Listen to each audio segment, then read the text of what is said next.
ನೋಡ್ರಿ ಬಳ್ಳಿಗೆ ಇದೇ ಥರ ಕಾಯಿ ಬಿಡ್ತವೆ. ಇವು ಒಡೆದು ಒಟ್ಟಿಗೆಲ್ಲ ಬೀಳ್ತವೆ, ಹುಡುಕಿ ಬರಬೇಕು. ಆದರೂ 2 ಕಾಯಿ ಕೊಯ್ಕಿ ಬಂದೀನಿ ನೋಡ್ರಿ. ಇಷ್ಟುದ್ದನ ಕಾಯಿ, ಇದ್ರಾಗ 30 ಕಾಯಿ ಇದಾವೆ, ಒಂದೊಂದ್ರಾಗ 15 ಕಾಯಿ ಇದಾವೆ.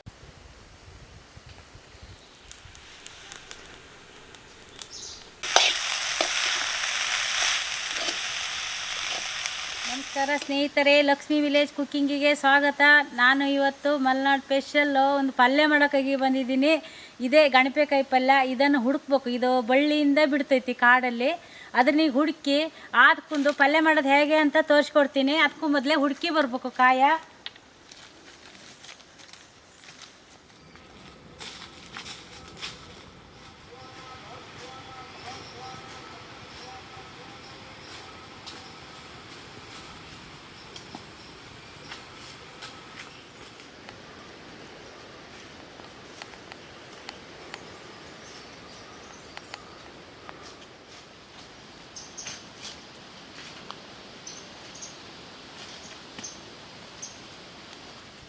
ಕಾಯಿ ಎಲ್ಲೈತಿ ಅಂದ್ರೆ ಅದೇ ಅಲ್ಲೈತದೆ. ಅದು ಉದ್ದು ಕಾಯಿ ಬಿಡ್ತೈತಿ. ಅದು ಒಂದೊಂದೇ ಬೀಜ ಆಗಿ ನೆಲಕ್ಕೆ ಬೀಳ್ತೈತಿ. ಅದನ್ನ ಈಗ ಹುಡುಕಿ ಬರಕ್ಕೆ ಹೋಗ್ತಾ ಇದ್ದೀನಿ.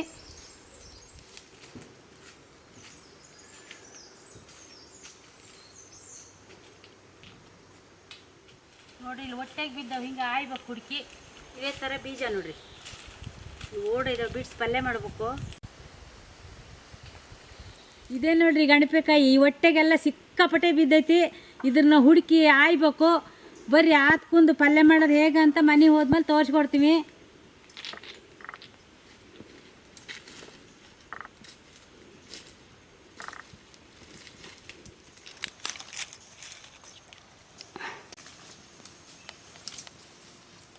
ನೋಡ್ರಿ ಬಳ್ಳಿಗೆ ಇದೇ ಥರ ಕಾಯಿ ಬಿಡ್ತವೆ. ಇವು ಒಡೆದು ಒಟ್ಟಿಗೆಲ್ಲ ಬೀಳ್ತವೆ, ಹುಡುಕಿ ಬರಬೇಕು. ಆದರೂ 2 ಕಾಯಿ ಕೊಯ್ಕಿ ಬಂದೀನಿ ನೋಡ್ರಿ. ಇಷ್ಟುದ್ದನ ಕಾಯಿ, ಇದ್ರಾಗ 30 ಕಾಯಿ ಇದಾವೆ, ಒಂದೊಂದ್ರಾಗ 15 ಕಾಯಿ ಇದಾವೆ.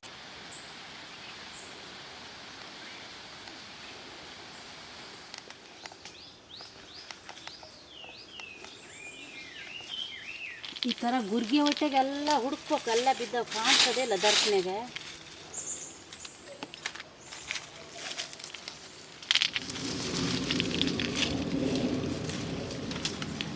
ಕಾಣಿಸೋದಿಲ್ಲ.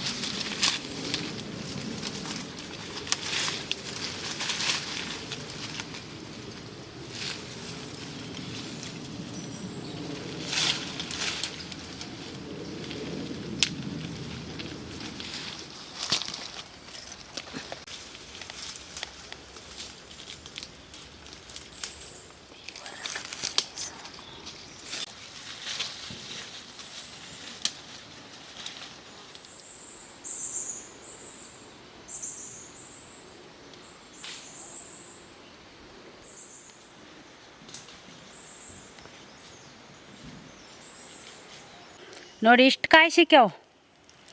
ಇವಾಗ ಇಷ್ಟು ಕಾಯಿ ಸಿಕ್ಕ್ಯಾವೆ. ಮನೆ ಹೇಗೆ ತೊಳೆದು ಹೇಗೆ ಪಲ್ಯ ಮಾಡೋದು ಹೇಳಿ ಹೇಳ್ತೀನಿ ಬರ್ರಿ.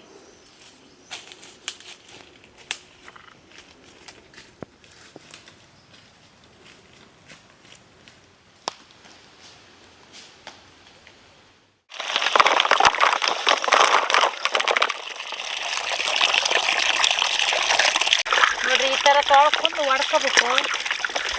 ಎಲ್ಲ ಮಣ್ಣು ಸಿಕ್ಕಿಬಿಡ್ತಾವೆ.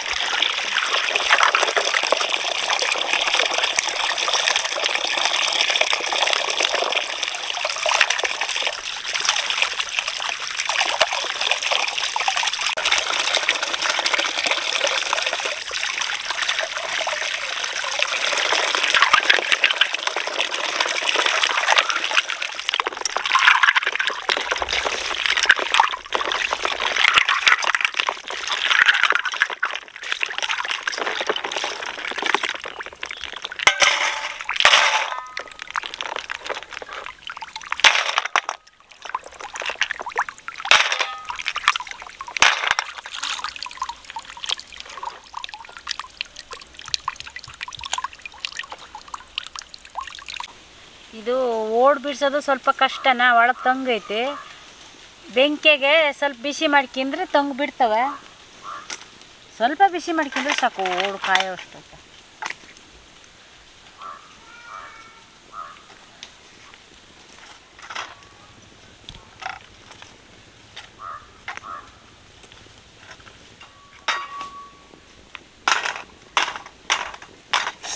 ಥರ ಸುಡ್ಕೊಂಡು ಓಡ್ ಬಿಡಿಸ್ಬೇಕು.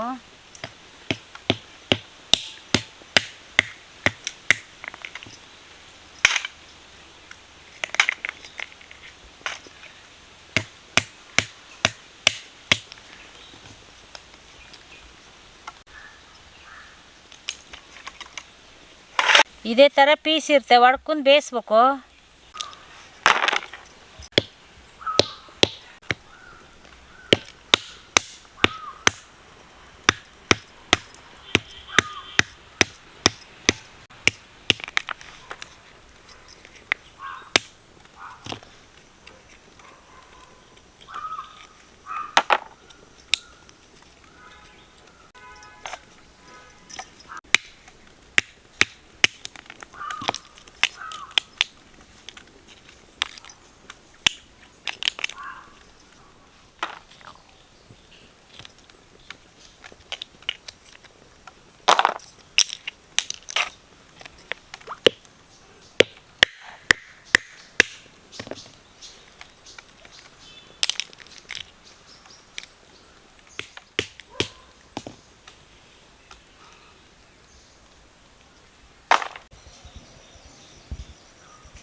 ಇದನ್ನು ಬೇಯಿಸ್ಕೋಬೇಕು.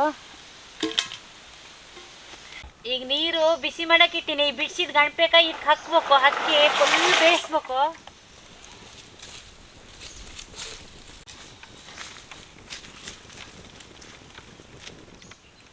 ಇದು ಬಿಡಿಸಿ ಮೇಲೆ ಗಣಪೆಕಾಯಿ ಭಾಳ ಗಟ್ಟಿ ಐತೆ. ಎಷ್ಟು ಬೆಂಕಿ ಒಟ್ಟಿ ಬೇಯಿಸಿರೋ ಅದು ಮೆತ್ತಗಾಗೋದಿಲ್ಲ. 1-2 ತಾಸು ಬೇಯಿಸ್ಬೇಕು. ಮಿದುವಾಗೋ ತನಕನೂ ಬೇಯಿಸ್ಬೇಕು.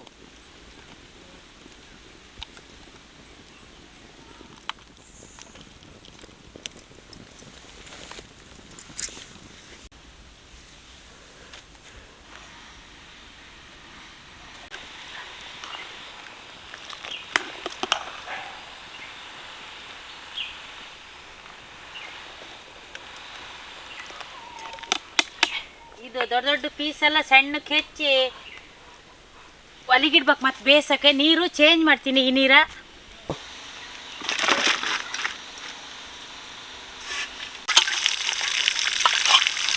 ಮತ್ತು ಬೇರೆ ನೀರು ಇಡ್ತಾ ಇದ್ದೀನಿ, ಅದನ್ನ ಚೇಂಜ್ ಮಾಡಿ. ಇವಾಗ ಇದ್ರಾಗ ದೊಡ್ಡ ದೊಡ್ಡ ಪೀಸ್ ಐತೆವಲ್ಲ, ಅದನ್ನ ತೊಳೋಕ್ಕೆ ಹೆಚ್ಕೋಬೇಕು.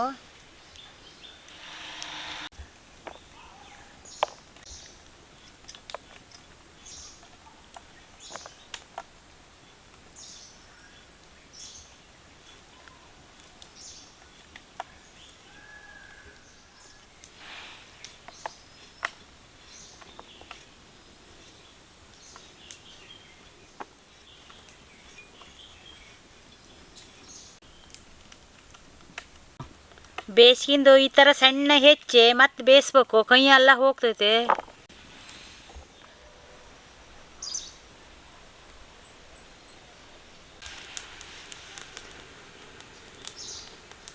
ಇದಿಷ್ಟು ಹೆಚ್ಚಾಯ್ತು. ಈಗ ಬಿಸಿ ನೀರಿಗೆ ಇಟ್ಟಿನಿ. ಮತ್ತೆ ಬೇಯಿಸೋಕೆ ಇಡಬೇಕು. ಬೇಯಿಸಿದ ನಂತರ ಸೊಗಡೆಲ್ಲ ಹೋಗ್ತೈತಿ. ಆವಾಗ ಬಸ್ತು ಪಲ್ಯ ಮಾಡಬೇಕು. ಪಲ್ಯ ಮಾಡೋದು ಹೇಗೆ ಅಂತ ತೋರಿಸ್ತೀನಿ.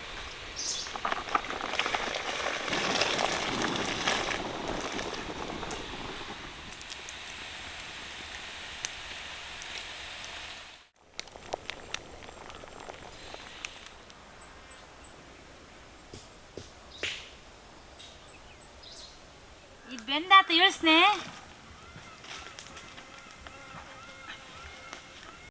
ಇವಾಗ ನನಗೆ ಎಷ್ಟು ಬೇಕೋ ಅಷ್ಟು ಪಲ್ಯಕ್ಕೆ ತೋಡ್ಕಿತಾ ಇದ್ದೀನಿ.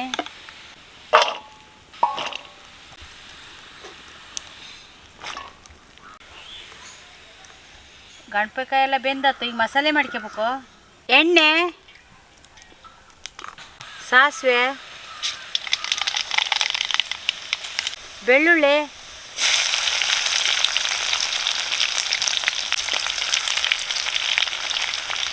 ಹಸಿಮೆಣಸಿಕಾಯಿ,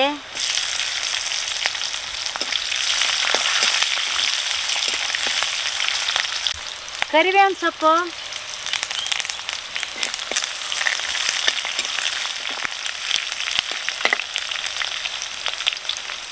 ಟೊಮೆಟೊ, ಈರುಳ್ಳಿ,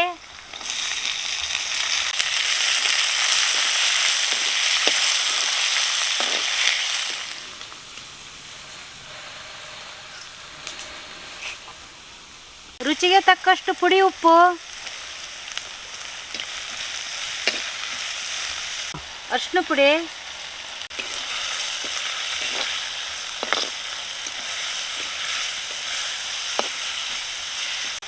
ಕೊಬ್ಬರಿ, ಕಾಯಿ ತುರಿ,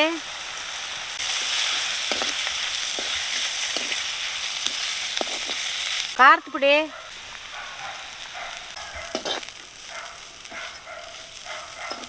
ಬೇಯಿಸಿಟ್ಕೊಂಡಿದ್ದು ಗಣಪೆಕಾಯಿ,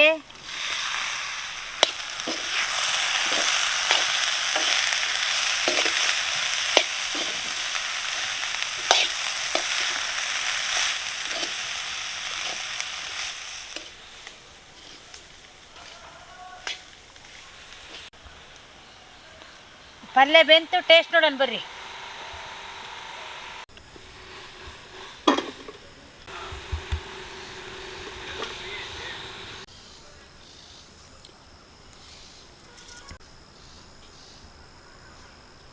ಗಣಪೆಕಾಯಿ ಪಲ್ಯ ರೆಡಿ ಆಯ್ತು, ತಿಂದು ಟೇಸ್ಟ್ ನೋಡ್ತೀನಿ.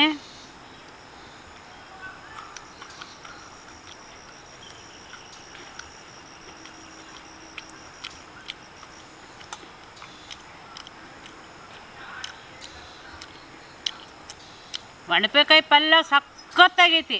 ಗೇರ್ಬೇಳೆ ಪಲ್ಯ ತಿಂದಂಗೆ ಆಗ್ತೈತಿ, ಅಷ್ಟು ಚಲೋ ಆಗೈತಿ ಗಣಪೆಕಾಯಿ ಪಲ್ಯ. ಇದನ್ನು ರೊಟ್ಟಿ ಅಕ್ಕಿ ತಿನ್ಬೋದು, ಅನ್ನಕ್ಕೆ ಅಕ್ಕಿ ತಿನ್ಬೋದು, ಬರೀತಾನು ಟೈಮ್ ಪಾಸಿ ತಿನ್ಬೋದು. ಭಾರಿ ಚಲೋ ಆಗೈತಿ ಪಲ್ಯ. ಉಪ್ಪು ಖಾರ ಎಲ್ಲ ಕರೆಕ್ಟಾಗೈತಿ. ಇದೇ ರೀತಿ ಪಲ್ಯ ಮಾಡೋದು, ಖಾರ ತಿರ್ಸೆಲ್ಲ ಪಲ್ಯ ಮಾಡೋದಿಲ್ಲ. ಖಾರದ ಪುಡಿ ಹಾಕಿ ಒಗ್ಗರಣೆಗೆ ಈ ಥರ ರೆಡಿ ಮಾಡ್ಬೇಕು ಪಲ್ಯ. ಪಲ್ಯ ತಿಂದರೆ ಗಣಪೆಕಾಯಿ ಪಲ್ಯ ತಿಂದಂಗೆ ಆಗಲ್ಲ, ಗೇರ್ಬೇಳೆ ಪಲ್ಯ ತಿಂದಂಗೆ ಆಗ್ತೈತಿ.